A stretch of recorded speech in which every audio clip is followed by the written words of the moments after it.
الحمد لله نحمده ونستعينه ونستغفره ونعوذ بالله من شرور أنفسنا ومن سيئات أعمالنا من يهده الله فلا مضل له ومن يضلله فلا هادي له أشهد أن لا إله إلا الله وحده لا شريك له وأشهد أن محمدا عبده ورسوله اللهم صل على محمد وأزواجه وذريته كما صليت على آل إبراهيم وبارك على محمد وأزواجه وذريته كما باركت على آل إبراهيم إنك حميد مجيد رب اشرح لي صدري ويسر لي أمري واحلل عقدة من لساني يفقهوا قولي رب زدني علما سبحانك لا علم لنا إلا ما علمتنا إنك أنت العليم الحكيم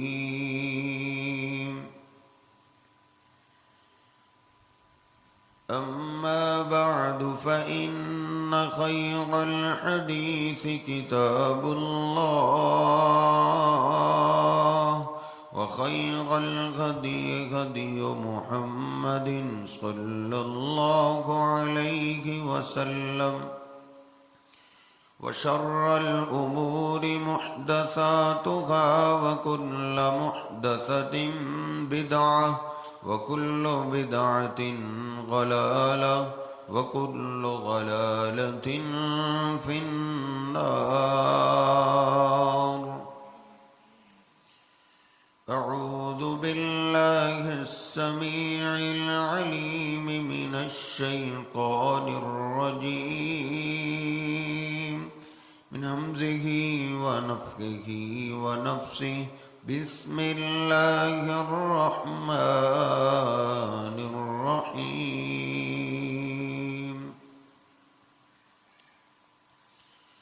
يا أيها الذين آمنوا اتقوا الله حق تقاته ولا تموتن إلا وأنتم مسلمون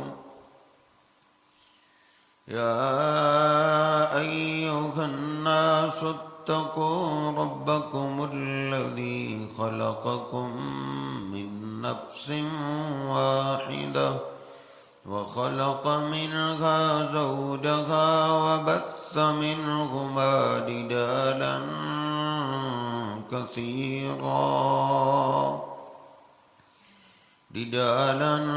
كثيرا ونساء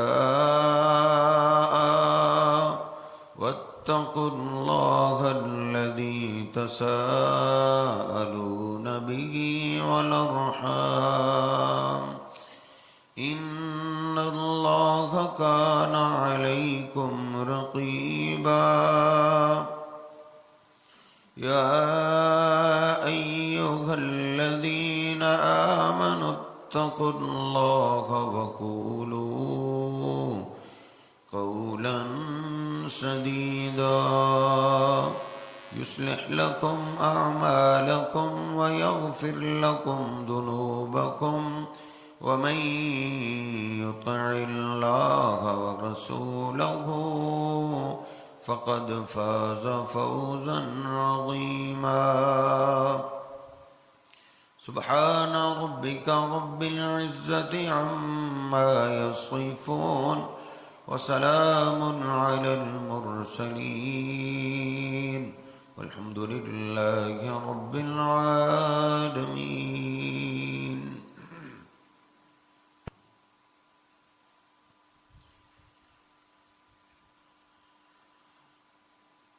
نبی پاک صلی اللہ علیہ وسلم کا ارشاد گرامی ہے بخاری شریف میں کہ لا صلاۃ لمن لم یقرأ بفاتحۃ الکتاب، کہ اس کی کوئی نماز نہیں جس نے اپنی نماز میں سورۃ الفاتحہ نہ پڑھی. اور مسلم شریف میں حدیث قدسی ہے، اللہ سبحانہ و تعالی نے سورۃ الفاتحہ کا نام ہی نماز لیا ہے. اس سورت کا ایک نام نماز ہے. اس کی اتنی تاکید کی گئی ہے کیوں؟ اس میں ایک خاص دعا ہے. اللہ رب العزت چاہتا ہے میرے بندے میری تعریف کرنے کے بعد مجھ سے یہ دعا کریں، اہدنا الصراط المستقیم صراط الذین انعمت علیہم. اے اللہ سیدھے راستے پہ قائم رکھ. سیدھا راستہ ان لوگوں کا جن پر تو نے انعام کیا. انعام یافتہ لوگ، عظیم لوگ گزرے. اللہ سبحانہ و تعالی نے 5ویں پارے سورۃ النساء میں انعام یافتہ لوگوں کا تفصیل سے ذکر کیا ہے. وَمَن يُطِعِ اللَّهَ وَالرَّسُولَ فَأُولَٰئِكَ مَعَ الَّذِينَ أَنْعَمَ اللَّهُ عَلَيْهِم مِّنَ النَّبِيِّينَ وَالصِّدِّيقِينَ وَالشُّهَدَاءِ وَالصَّالِحِينَ.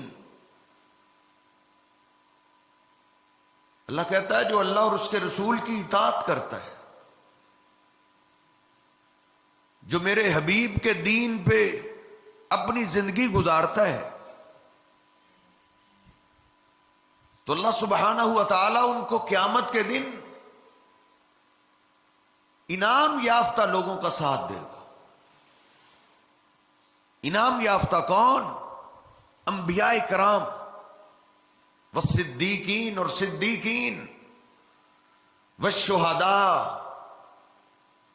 اور شہداء شہید ہونے والے، والصالحین اور نیک لوگ. اللہ کہتا ہے اس سے اچھا ساتھ کس کا ہو سکتا ہے؟ جناب عمر فاروق رضی اللہ تعالیٰ عنہ وہ ہستی ہیں کہ انبیاء کے بعد جو 3 صفات اللہ نے گنوائی ہیں ان میں تینوں صفات پائی جاتی. پہلی صفت صدیقین کی، سچا. جناب عمر فاروق رضی اللہ تعالیٰ عنہ ایمان والے تھے. ایمان والا تو سچا ہی ہوتا ہے، اور اس کے ساتھ یہ مکہ والے جن کا خاندان مکے میں، اور اس کے ساتھ قریشی. یہ تو آپ بخوبی جانتے ہیں مکہ کے لوگ سخت ضرور تھے لیکن کھرے تھے. جو ایمان لایا ہے وہ علل اعلان ایمان لایا ہے، جو کفر پہ رہا ہے وہ علل اعلان کفر پہ رہا ہے. جناب عمر فاروق رضی اللہ تعالیٰ عنہ نے کبھی اسلام سے پہلے بھی ان کا جھوٹ ثابت نہیں ہے. اسلام کے بعد تو یہ کھری بات، سچی بات کرنے والے. صرف اس امت میں ایک صدیق نہیں ہے. بخاری شریف میں، مسلم شریف میں نبی پاک صلی اللہ علیہ وسلم کی حدیث پاک ہے، علیکم بالصدق فإن الصدق یہدی الی البر فإن البر یہدی الی الجنہ. آپ فرماتے ہیں سچائی کو لازم کرو، جب بات کرو سچی کرو، سیدھی بات کرو، کیونکہ سچ انسان کو نیکی کی طرف لے جاتا ہے، جھوٹ انسان کو گناہ کی طرف لے جاتا ہے. بندہ جرم جھوٹ کے سہارے پہ کرتا ہے کہ مانوں گا ہی نہیں، ماننا ہی نہیں. جس کو پتا ہے میں نے جھوٹ نہیں بولنا، سچ بولنا ہے، یہ سچ والی عادت انسان کو گناہوں سے بچاتی ہے اور نیکیوں کی طرف لے کر جاتی. اور آگے آپ نے کیا فرمایا؟ وما یزال الرجل یصدق ویتحری الصدق حتی یکتب عند اللہ صدیقا. انسان ہمیشہ سچ بولتا رہتا ہے، سچ کی تلاش میں رہتا ہے، سچ نہیں چھوڑتا. نبی پاک صلی اللہ علیہ وسلم فرماتے ہیں حتیٰ کہ اتنا سچ بول کے وہ اتنا سچا ہو جاتا ہے، اللہ کے ہاں اس کو صدیق لکھ دیا جاتا ہے کہ یہ صدیق ہے. جناب عمر فاروق سچ بولنے والے، نبی پاک صلی اللہ علیہ وسلم کے ہاتھ پکڑ کے جا رہے تھے تو اپنے دل کی بات کا اظہار کرنے لگے. لانتا حب الیہ من کل شیء الا نفسی. اللہ کے حبیب میں آپ سے بڑا پیار کرتا ہوں، سب سے زیادہ، ماں باپ سے، اولاد سے، مال و دولت سے، سوائے اپنی جان کے.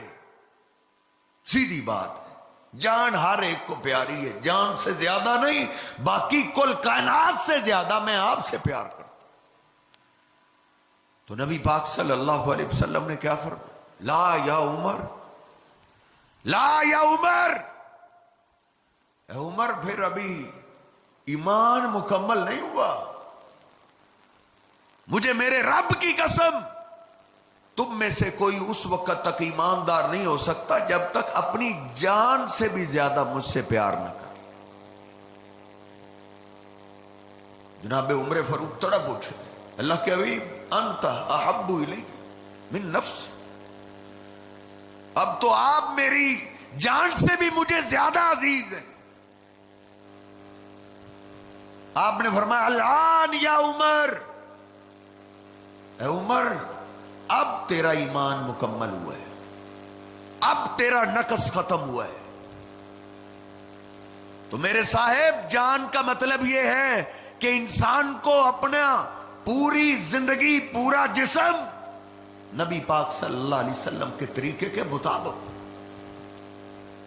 پورے جسم میں سے کوئی بھی حصہ ایسا نہیں ہونا چاہیے جس میں اپنی مرضی ہو. جناب عمر فاروق رضی اللہ تعالی پھر ساری زندگی رسول اللہ صلی اللہ علیہ وسلم کے طریقے کے مطابق انہوں نے گزارا، نافرمانی کا سوال بھی نہیں. بخاری شریف میں نے آج ہی پڑھا ہے، جناب عمر فاروق رضی اللہ تعالی نے ایک قافلے میں ساتھیوں سے باتیں کر رہے تھے، وَهُوَ يَحْلِفُ بِأَبِيهِ. عمر فاروق رضی اللہ تعالی نے باتوں باتوں میں اپنے باپ کی قسم اٹھائی کہ مجھے میرے باپ کی قسم ہے. فناداہ رسول اللہ، عمر فاروق رضی اللہ تعالیٰ عنہ کو نبی علیہ السلام نے آواز دی، عمر لا تحلفوا بآبائکم، کوئی بھی تم میں سے اپنے باپ کی قسم نہ اٹھائے. من کان حالفا فلیحلف باللہ، جو تم میں سے قسم اٹھانا چاہے، سچی اٹھانا چاہے تو وہ اللہ کی قسم اٹھائے۔ جناب عمر فاروق رضی اللہ تعالیٰ فرماتے کہ اس کے بعد ما حلفت غیر اللہ قط، کہتے ما حلفت غیر اللہ قط، کہتے ہیں کبھی بھی میں نے اللہ کے سوا کسی کی قسم نہیں اٹھائی، ذاکرن ولا آصرن، اگر کسی اور نے قسم اٹھائی ہے غیر اللہ کی، لوگوں کو بتانے کے لیے بھی میں نے وہ قسم نہیں اٹھائی۔ آج کل تو خیر مسلمانوں نے بڑی قسمیں یاد کر، کوئی کہتا ہے مجھے نہیں باپ کی قسم، کوئی کہتا ہے نہیں مجھے ماں کی قسم ہے، کوئی کہتا ہے مجھے دودھ کی قسم ہے، کوئی کہتا ہے میں روزی کے اڈے میں بیٹھا ہوں، کوئی کہتا ہے رزق میرے ہاتھ میں۔ ہم نے تو طرح طرح کی قسمیں بنا لی ہیں، لیکن نبی پاک صلی اللہ علیہ وسلم نے صحابہ کرام کو ایک دفعہ روک دیا، پھر سوال ہی نہیں پیدا ہوتا، اس کی نافرمانی ہوتی۔ جناب عمر فاروق رضی اللہ تعالی نبی پاک صلی اللہ علیہ وسلم کی اطاعت اور فرما برداری کرنے والے تھے، اپنے آپ کو روک دینے والے تھے، اپنے آپ کو ٹوک دیا کرتے تھے۔ صحیح البخاری میں امیر المومنین عمر فاروق رضی اللہ تعالی تشریف فرمائے، اور بن قیس کہتے ہیں ایک آدمی آیا، اس نے آ کے کرخت لہجے میں بڑی بات کی، اس نے کہا عمر انک لا تعدل بیننا، تو ہمارے بارے میں انصاف بھی نہیں کرتا، تجھ میں تو انصاف بھی نہیں ہے، اگر اللہ نے تجھے حاکم وقت خلیفہ بنا دیا ہے تو ہم نے انصاف کیا کر۔ جناب عمر فاروق رضی اللہ تعالی غصے میں آ گئے، چہرہ غصے سے سرخ ہو۔ دشمن بھی مانتے ہیں کہ ہم زمین پہ انصاف کرتے ہیں، اور تو کہتا ہے ہم انصاف بھی نہیں کرتے۔ اور بن قیس کہتے ہیں کہ میں نے دیکھ لیا کہ اس کی اب خیر نہیں، تو میں نے کہا امیر المومنین، اللہ نے اپنے محبوب پیغمبر کو کہا ہے خذ العفو وامر بالعرف واعرض عن الجاہلین، درگزر سے کام لیں، اچھی بات کریں۔ عمر اللہ کہتا ہے اگر کوئی جاہل آگے ہے جس کو پتہ نہیں ہے تو اس سے منہ پھیر دے، اس کا غصہ نہ کر۔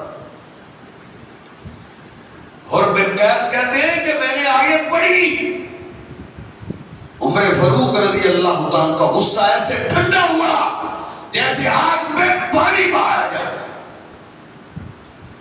کان وقافا لکتاب اللہ،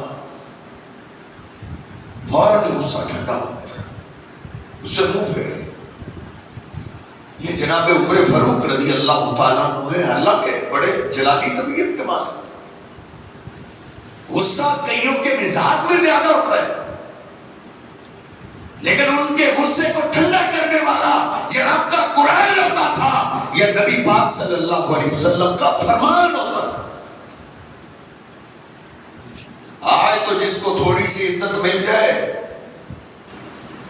آج تو کونسلر نہیں مان، وہ تو آدھی دنیا کے حکمران تھے۔ والقاسمین الغیظ والعافین عن الناس واللہ یحب المحسنین، اللہ بھی کہتا ہے غصے کو پی جانے والے، لوگوں کو معاف کر دینے والے، ایسے بندوں سے اللہ پیار کرتا ہے، اللہ محبت کرتا ہے۔ جناب عمر فاروق رضی اللہ تعالیٰ غصے والے تھے، جلالی طبیعت کے مالک تھے، لیکن غصہ پی جایا کرتے تھے. آج بھی ہے تو غصے کو پینے والا. آج تو ایک دوسرے سے بڑھ کے معاملہ. رات کو بھی یہی بات ہو رہی تھی کہ پاکستانیوں کی آدھی تباہی ہم نے غصے سے کر لی. جیلیں بھری پڑی غصے سے. نبی پاک صلی اللہ علیہ وسلم کے پاس بخاری شریف میں ایک سیاحی آیا، اللہ کے حبیب سفر پہ جانا، اور اسے یا رسول اللہ مجھے خاص وصیت کیجئے، لمبے سفر پہ جانا ہے، اس وصیت کو میں پلے سے باندھوں تو اللہ مجھے مصیبتوں سے بچا. تو آپ نے فرمایا لا تحزن، لمبے سفر پہ جانا ہے تو حوصلے سے سفر کرنا ہے، راستے میں غصہ نہیں کرنا. لا تحزن، اپنے جوان بیٹوں کو گھر سے نکالتے وقت یہ وصیت کیا کرے بیٹا لا تحزن، غصہ نہیں کرنا، بڑی بڑی آفتوں سے بچ جائے. ناک کی خیر ہے، نبی پاک صلی اللہ علیہ وسلم کی سنت پہ حدیث پہ عمل کرتے ہوئے غصہ چھوڑ دو، دنیا کی بڑی بڑی آفتوں سے بچ جائے. جیلوں میں جا کے دیکھو، کسی کو پوچھو بھائی تم ادھر، وہ کہتا ہے جی بس جی قاری صاحب مجھے فلاں نے گالی دی، غصہ آ گیا. تو پھر تم نے کیا کیا؟ میں نے کہا یہ مجھے گالی دیتا ہے، اس کو جرأت کیسے ہوئی؟ میں نے اس کو مار دیا، اس کو قتل کر دیا ہے، اور اب جیل میں صبح و شام گالیاں کھاتا ہے. ادھر جا کے جو گالیاں برداشت کر رہی تھی تو ادھر ہی کر رہے.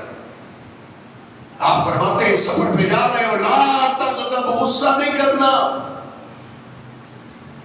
اور موٹر سائیکلیں چلانے والے نوجوانوں، گاڑیاں چلانے والوں، سفر کے درمیان لا تغضب، غصہ نہیں کرنا بیٹا. تیرے ماں باپ زندہ ہی مر جائیں گے اگر تو نے غصہ کیا. ان کے دکھ درد کو تو نہیں جانتا. لا تغضب، غصہ چھوڑو. بخاری شریف میں نے آج ہی پڑھا، آپ نے فرمایا لیس الشدید بالسرعہ، بھلا پہلوان کون ہے؟ پہلوان جانتے ہو کون ہوتا ہے؟ صحابہ نے عرض کیا اللہ کے نبی پہلوان وہی ہے جو طاقت میں سب سے زیادہ، جو کشتی کرے تو اس کو کوئی ہرا نہ سکے. آپ نے فرمایا نہیں، پہلوان وہ نہیں ہے. وہ کالجوں اور یونیورسٹیوں میں پڑھنے والوں، پہلوان وہ نہیں ہے. پوچھا کہ اللہ کے نبی پہلوان کون ہے؟ آپ نے فرمایا انما الشدید الذی یملک نفسہ عند الغضب. پہلوان وہ ہے جو غصے کے وقت اپنے آپ پہ قابو پائے، اپنے آپ پہ کنٹرول کر. بڑا غصہ آتا ہے، میرے باپ کے تعلقات بڑے وزیروں کے ساتھ، مشیروں کے ساتھ، ہمارے پاس دولت بڑی ہے، میرے ساتھ میرے کلاس فیلوز اسٹوڈنٹس میرا ساتھ دینے کے لیے تیار ہوتے، یہ تیری بھول ہے. تجھے ایک گولی لگی نہیں، تجھے کوئی تیرا ساتھی نظر نہیں آنا. تو کو نوز باللہ اللہ کا رسول نہیں ہے کہ تجھ پہ سارے جانے قربان کر دے.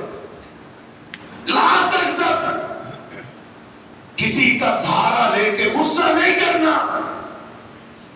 جناب عمر فاروق رضی اللہ تعالیٰ عنہ، ان کو بھی فطرتی طور پہ جلال آتا تھا، غصہ آ جاتا تھا، لیکن وہ غصہ پی جایا کرتا تھا.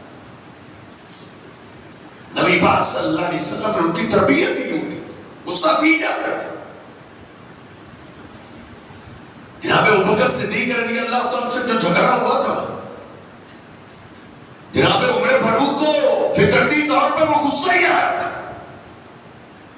جناب صدیق بھی چلے تھے، عمر غلطی ہو گئی، مجھے معاف کر دو، مجھے معاف کر دو. ادھر تو ماشاءاللہ ساری گرم تارے ہیں، ٹھنڈی ہے ہی کوئی، لیکن ادھر جناب صدیق رضی اللہ تعالیٰ کی نرمی پہ قربان تھے. معافی مانگتے مانگتے دروازے پہ پہنچ گئے. عمر یار مجھے معاف کر دو. فَأَغْلَقَ بَابَهُ عَلَى وَجْهِهِ، انہوں نے دروازہ بند کر دیا، کوئی معافی نہیں. جناب ابوبکر صدیق رضی اللہ عنہ ادھر سے روتے ہوئے بیٹھے، سیدھے نبی پاک صلی اللہ علیہ وسلم کے پاس پہنچے جہاں جانا چاہیے تھا. کیوں رو رہے ہو؟ اللہ کے حبیب مجھ سے غلطی ہوئی ہے، میرا بھائی عمر مجھے معاف نہیں کر. دیکھو دیکھو جن کی فطرت میں غصہ تھا، والکاظمین الغیظ، انہوں نے اسلام کو قبول کیا، انہوں نے اپنے غصے کو بھی اسلام پہ کیسے ڈال کے رکھ دیا. تھوڑی دیر کے بعد غصہ ٹھنڈا ہوا، گھر سے روتے ہوئے. اچھا تیرا بھائی تو اس سے معافی مانگ رہا تھا، اور معافی مانگتے مانگتے تیرے دروازے پہ آیا، تو نے ان کو معافی نہیں کی. تیرا اتنا سخت غصہ.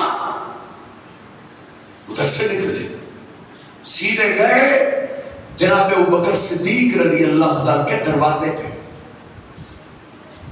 کس لیے گئے ہیں؟ معافی مانگنے والے ہمارے دروازوں پہ آ جاتے ہیں، ہم دھتکار دیتے ہیں. یہ دیکھ معاف کرنے کے لیے دروازے پہ آئے. ابھی ایک دن بھی نہیں گزرا، اگلی نماز کا ٹائم بھی نہیں آیا. ہمارے غصے کو تو میرے صاحب عیدیں گزر گئی، ہم نے تو کئی سال گزار دیے. جوانیوں سے کئی اپنے سگے بھائی سے ناراض ہوئے، اب بوڑھے ہو گئے، قبر میں اترنے لگے، ابھی بھی ان کا غصہ ختم نہیں ہوا. وہ بھی صحابہ بھی انسان تھے، ان میں بھی غصے والے لوگ تھے، لیکن وہ غصے کو کیسے پی جا کرتے. روتے ہوئے جناب صدیق کے دروازے کو دستک دی، میرا بھائی کدھر ہے؟ فرمایا وہ ادھر نہیں آیا. روتے ہوئے مسجد میں گئے، دیکھا دونوں شہزادے. جناب صدیق دیکھتے ہی کھڑے ہو گئے، کہتے ہیں عمر مجھے اللہ کے لیے معاف کر. جناب عمر کہتے ہیں مجھے اس وقت غصہ آ گیا تھا، تم مجھے اللہ کے لیے معاف کر. کان وقافا لکتاب اللہ، انہوں نے اپنے غصے تک کو ڈال کے رکھ دیا تھا. جناب عمر فاروق رضی اللہ تعالیٰ عنہ قرآن و حدیث پہ عمل کر رہے ہیں.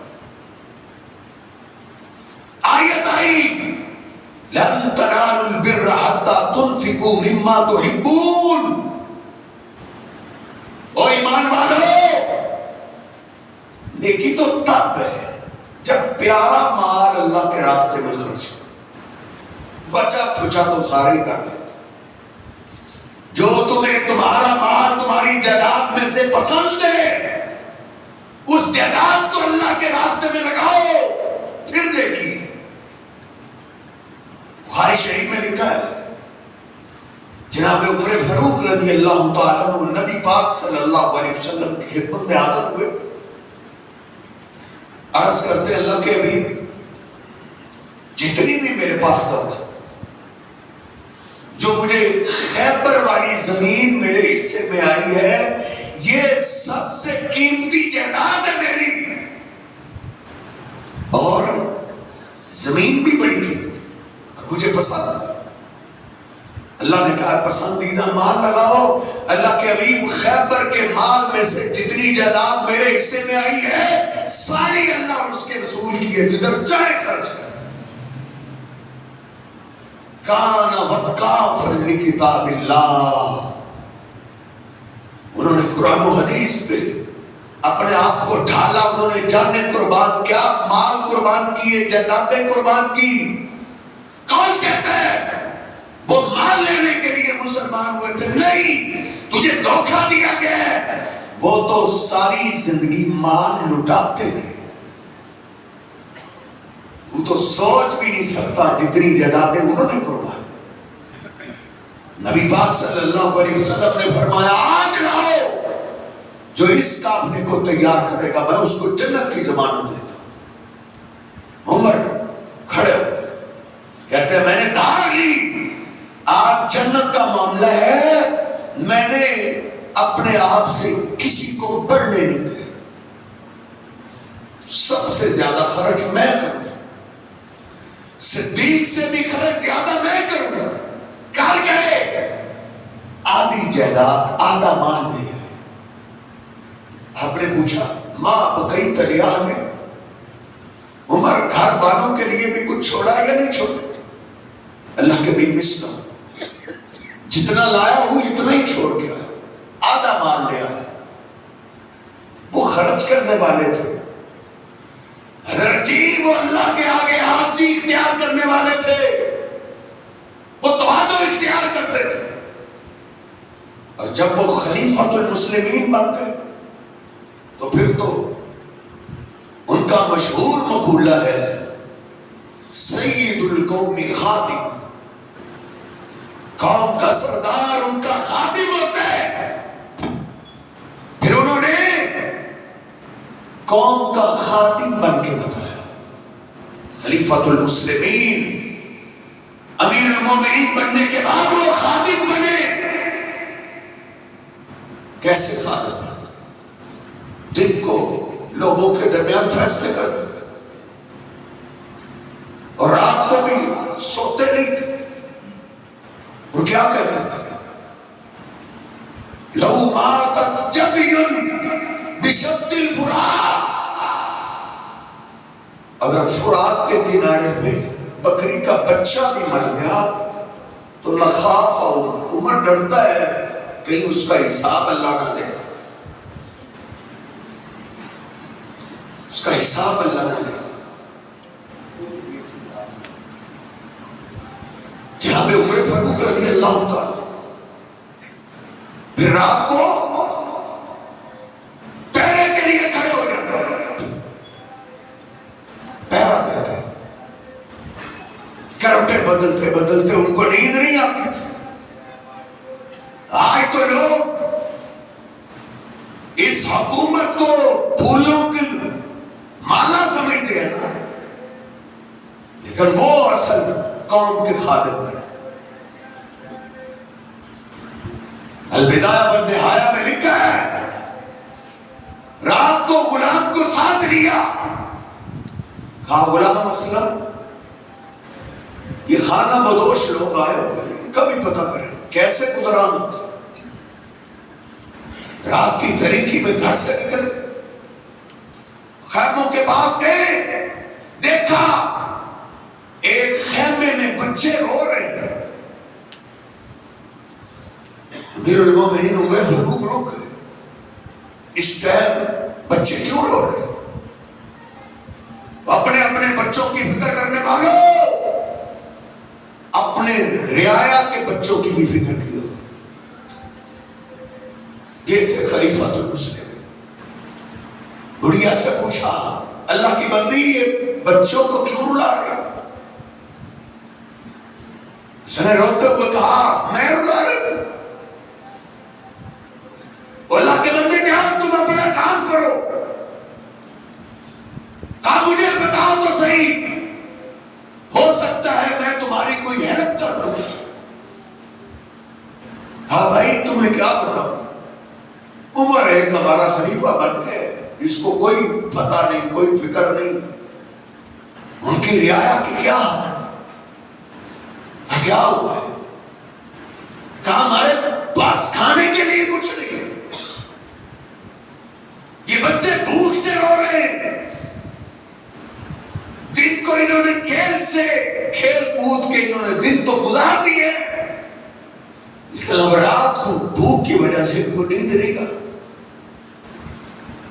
یہ چولہے پہ جو ہنڈیا پڑی ہے، یہ جو چولہا کر رہا ہے، اس ہنڈیا میں کھانا نہیں ہے، میں نے پتھر رکھے ہوئے کہ بچے دیکھے کھانا پک رہا ہے، انتظار کرتے کرتے ان کو نیند آ گئی، لیکن بھوک کی شدت کی وجہ سے میرے بچوں کو نیند نہیں آ رہی۔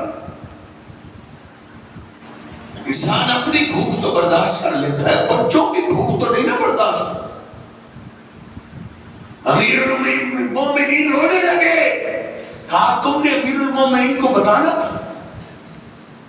وہ امیر المومنین کس چیز کا ہے کہ میں نے ہی اس کو بتانا تھا۔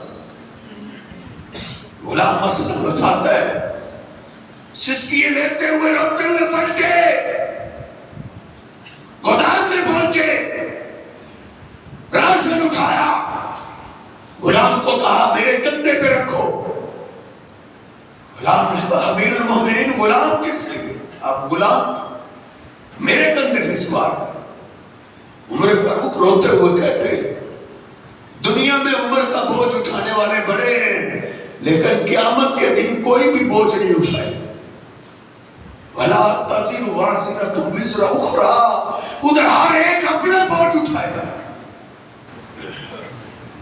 کھانے کا سامان لے کر پہنچے، امیر المومنین نے آگ جلائی، ہنڈیا پہ کھانا تیار کر، سید القوم خادمہ، کھانا جب تیار ہو گیا بچوں کو پیش کیا، بیٹا یہ کھانا کھاؤ۔ غلام اسلم کہتا ہے میں نے بولا امیر المومنین آپ ہم چلے؟ کہا نہیں ایسے نہیں میں جاؤں گا، جن بچوں کو میں نے روتے ہوئے دیکھا ہے جب تک میں ان کو مسکراتے ہوئے نہیں دیکھوں گا میں واپس نہیں جاؤں۔